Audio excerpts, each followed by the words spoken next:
चलिए आज प्राचीन भारतीय इतिहास के एक बहुत ही जबरदस्त और अहम मोड़ को डिकोड करते हैं।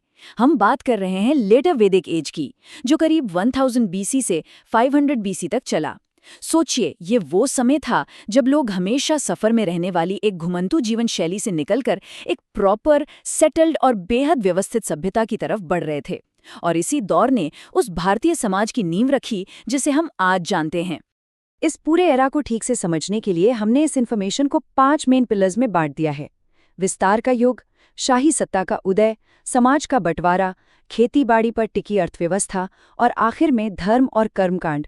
बस इन्हीं 5 पॉइंट से हमें इस सभ्यता के बसने की पूरी कहानी एकदम क्लियर हो जाएगी।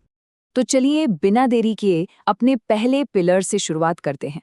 विस्तार का युग, यानी लोग फिजिकली कैसे और कहाँ मूव कर रहे थे। अब इस टाइमलाइन पर नजर डालिए। 1500 बीसी में अर्ली वैदिक एज शुरू हुई थी और फिर 1000 बीसी आते आते हम लेटर वैदिक एज में एंटर कर गए। एक बहुत ही इंटरेस्टिंग बात बताऊं, ये जो 500 साल का वक्त था ना, जब लोग ईस्ट की तरफ बढ़ रहे थे, ठीक इसी दौरान सामवेद, यजुर्वेद, अथर्ववेद और ब्राह्मण ग्रंथों का संकलन हुआ था। यानी जैसे जैसे सोसाइटी आगे बढ़ रही थी, उनका ज्ञान और लिटरेचर भी एक बिल्कुल नया आकार ले रहा था। अब सवाल ये उठता है कि ये लोग इतने घने जंगलों को पार करके आगे बढ़ कैसे रहे थे। इसका जवाब छुपा है एक बहुत ही कमाल की डिस्कवरी में, जिसे उस वक्त श्यामा आईएस या कृष्णा आईएस कहा जाता था। असल में ये लोहा था, यानी ब्लैक मेटल। जैसे ही इस काली धातु के हथियार और औजार बनने शुरू हुए, जंगलों को काटना और साफ करना बहुत आसान हो गया। और इसी एक चीज ने आर्यों का गंगा यमुना दोआब से पूर्व की ओर बढ़ने का रास्ता बिल्कुल साफ कर दिया। और जब रास्ते साफ हुए तो लोग साथ मिलकर बसने लगे। छोटे छोटे कबीले अब आपस में मिलकर बड़े ग्रुप्स बन रहे थे। मिसाल के तौर पर भरत और पुरु कबीले मिलकर कुरु बन गए। इन कुरुओं ने ऊपरी द्वाब पर कब्जा करके कुरुक्षेत्र बना दिया और फिर पांचालों के साथ मिलकर हस्तिनापुर जैसी एक विशाल राजधानी खड़ी कर दी। सोचिए, इस दौरान 700 से भी ज्यादा पेंटेड ग्रेवेयर यानी पीजीडब्ल्यू बस्तियां सामने आईं। ये कोई छोटी मोटी बात नहीं थी, ये एक बहुत बड़ा डेमोग्राफिक शिफ्ट था। जब जमीन बड़ी हो रही थी तो अब दूसरे पिलर का आना नेचुरली बनता है, राइज ऑफ रॉयल पावर, यानी कबीले के सरदारों से लेकर महान सम्राटों तक का सफर। इस पॉलिटिकल एवोल्यूशन को थोड़ा करीब से देखते हैं। किंगडम का कॉन्सेप्ट अब बिल्कुल बदल चुका था। पहले लोग कबीलों में बटे थे, जिसे जन कहते थे।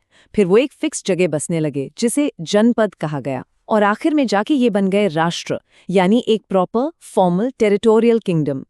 अब किसी राजा की पहचान सिर्फ उसके लोगों से नहीं होती थी, बल्कि उस फिक्स्ड इलाके से होती थी जिस पर उसका राज था।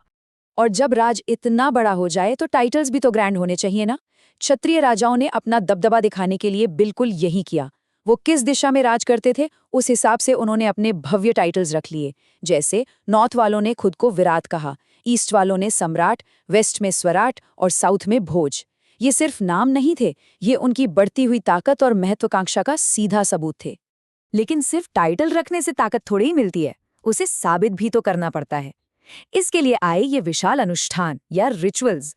राजसू यज्ञ होता था सुप्रीम पावर पाने के लिए। अश्वमेध यज्ञ अपने टेरिटोरी कंट्रोल के लिए, जहां एक घोड़ा छोड़ा जाता था और वो जहां तक जाए वो इलाका राजा का। और वाजपेयी यज्ञ, ये एक रथ दौड़ थी, जहां राजा का रथ जानबूझकर जिताया जाता था ताकि उसकी प्रेस्टीज बनी रहे। इन ग्रैंड आयोजनों ने विधाता जैसी पुरानी डेमोक्रेटिक असेंबलीज को बिल्कुल गायब कर दिया। राजा अब सच में सर्वशक्तिमान बन गया था। अब आते हैं अपने तीसरे पिलर पर, एक विभाजित समाज। एक इतने बड़े सेटल्ड साम्राज्य को चलाने के लिए समाज में कुछ कड़े नियम बनने शुरू हो गए थे। यहीं से समाज का स्पष्ट और थोड़ा कठोर बंटवारा शुरू होता है। उपनयन यानी जनेऊ पहनने की जो रस्म थी, वो अब सिर्फ ऊपर के 3 वर्णों के लिए कॉमन हो गई थी। इसे एक स्पिरिचुअल रीबर्थ या दूसरा जन्म माना जाता था।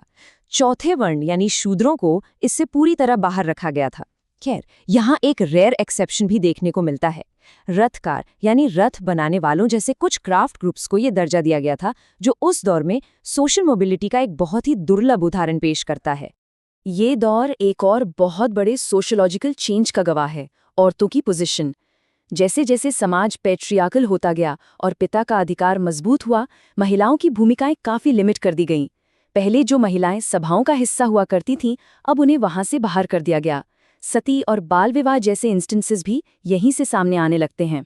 हालांकि अपवाद के तौर पर कुछ महिलाएं अभी भी फिलोसॉफिकल डिस्कशंस में हिस्सा लेती थीं, पर ओवरऑल सोसाइटी में उनकी स्थिति पहले जैसी बिल्कुल नहीं रही। चलिए, अब एक ऐसे शब्द पर गौर करते हैं जो शायद आपने भी अपनी लाइफ में कई बार सुना होगा, गोत्र। ये बड़ा ही फैसिनेटिंग लिंग्विस्टिक शिफ्ट है। असल में गोत्र का मतलब होता था एक काउ पेन, यानी वो जगह जहाँ एक कबीले की गायें रखी जाती थी। लेकिन इस वक्त तक आते आते इसका मतलब इवॉल्व होकर कॉमन एंसेस्टर यानी समान पूर्वज का प्रतीक बन गया, और यहीं से सगोत्र विवाह पर रोक जैसी सख्त प्रथाएं शुरू हुई, जो कि भारतीय समाज में आज तक किसी न किसी रूप में मौजूद हैं। एक इतने बड़े समाज को अपना पेट भी तो भरना था ना, इसलिए अब बढ़ते हैं चौथे पिलर की तरफ। यहाँ हम देखेंगे कि कैसे खेती ने पूरी तरह से पशुपालन वाली लाइफस्टाइल को रिप्लेस कर दिया। फसलों की बात करें तो पहले के वक्त में मुख्य अनाज जहां जौ हुआ करता था, वहीं लेटर वैदिक काल तक आते आते एक कंप्लीट शिफ्ट आ गया। अब मुख्य फसलें पूरी तरह से व्रीहि यानी चावल और गोधूम यानी गेहूं में बदल गईं। एक मजेदार बात यह है कि खेती का महत्व इतना ज्यादा बढ़ गया था कि खुद राजा और राजकुमार भी भारी बैलों वाले लकड़ी के हल चलाकर जमीन जोतने में शामिल होते थे। उनके लिए खेती करना कोई छोटा काम नहीं, बल्कि एक बेहद कल्चरल और जरूरी काम था। खेती के अलावा इस दौर की इकोनॉमी में एक और बूम आया, क्राफ्ट्स और आर्टिसंस का।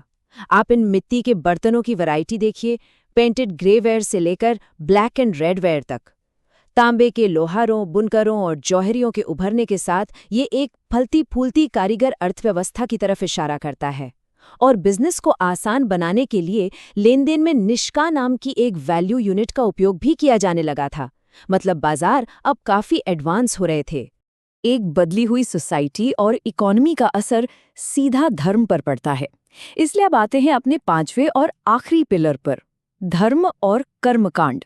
ये भव्य यज्ञों और बलिदानों का युग था। जैसे जैसे सोसाइटी एक जगह सेटल हुई, उनके भगवान भी बदल गए। अर्ली वैदिक काल के युद्ध और अग्नि के देवता यानी इंद्र और अग्नि अब उतने डोमिनेंट नहीं रहे। उनकी जगह ले ली ऐसे देवताओं ने जो क्रिएशन और प्रिजर्वेशन से जुड़े थे। प्रजापति यानी रचयिता, विष्णु यानी संरक्षक और रुद्र अब मेन देवता बन गए थे। सोसाइटी सेटल हो गई थी ना, इसलिए अब उन्हें युद्ध के देवताओं से ज्यादा पालन पोषण करने वाले देवताओं की जरूरत थी। धर्म अब बहुत ज्यादा रिचुअलिस्टिक हो गया था। जो इंसान यज्ञ करवाता था उसे यजमान कहते थे और मेहमान को गोगना कहा जाता था। इन बड़े बड़े यज्ञों और कर्मकांडों ने ब्राह्मणों को सोसाइटी में एक अल्टीमेट मोनोपोली और बेशुमार दौलत दे दी। यज्ञ पूरा करवाने वाले पुरोहितों को दक्षिणा के रूप में भारी मात्रा में गायें, सोना और घोड़े दिए जाते थे। धर्म अब आम लोगों की पहुंच से निकलकर काफी हद तक महंगे रिचुअल्स पर डिपेंडेंट हो गया था। लेकिन देखिए, जब भी कोई सिस्टम इतना रिजिड और महंगा हो जाता है तो एक रिएक्शन तो आता ही है, राइट? इस युग के अंत तक पहुंचते पहुंचते बिल्कुल यही हुआ। एक प्रोफाउंड फिलोसॉफिकल रेवोल्यूशन शुरू हुआ। पुरोहितों के डोमिनेशन के खिलाफ एक मजबूत आवाज उठी। तब आते हैं उपनिषद, जिन्होंने बाहरी महंगे बलिदानों की जगह आत्मन या सेल्फ के आंतरिक ज्ञान को सबसे ऊपर रखा और ब्रह्मा को सुप्रीम माना। ये वाकई भारतीय दर्शन के लिए एक बहुत बड़ा गेम चेंजर पल था। तो यहाँ आकर हमारी ये एनालिसिस पूरी होती है। हमने भटकते हुए कबीलों से लेकर कठोर साम्राज्य तक की एक इनक्रेडिबल जर्नी को डिकोड किया। इस सबसे हमें आखिर क्या समझ आया? बस यही कि खेती करने के लिए एक जगह बसने के एक सिंपल से काम ने पावर, इक्वालिटी और फेथ के रूल्स को पूरी तरह से कैसे पलट कर रख दिया। ये हमें सभ्यता के बनने की असली कीमत के बारे में एक बड़ा सवाल देकर जाता है। सोचिए जरूर इस बारे में।